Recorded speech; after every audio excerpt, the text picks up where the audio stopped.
स्वर यंत्र गले में स्थित एक छोटी संरचना जो सांस लेने, बोलने और सुरक्षा के लिए अत्यंत महत्वपूर्ण है। हवा और भोजन के मिलन बिंदु पर स्थित होती है, जो यह निर्धारित करती है कि फेफड़ों में क्या प्रवेश करता है और क्या नहीं।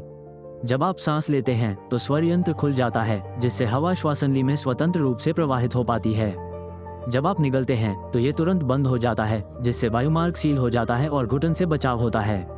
ये समय बिल्कुल सटीक होता है, हर सेकंड मायने रखता है। स्वर यंत्र के अंदर स्वर रज्जु होते हैं, ऊतक की 2 परतें जो हवा के गुजरने पर कंपन करती हैं। इनका तनाव, लंबाई और स्थिति स्वर की पिच, टोन और वॉल्यूम निर्धारित करती है।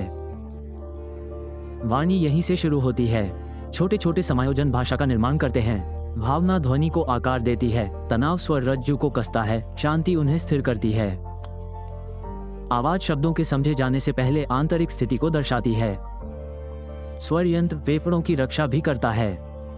अचानक खतरा, धुआं, तरल पदार्थ, मलबा एक प्रतिवर्ती बंद होने को ट्रिगर करता है, जिसके बाद खांसी आती है और वायुमार्ग बिना किसी सचेत नियंत्रण के साफ हो जाता है।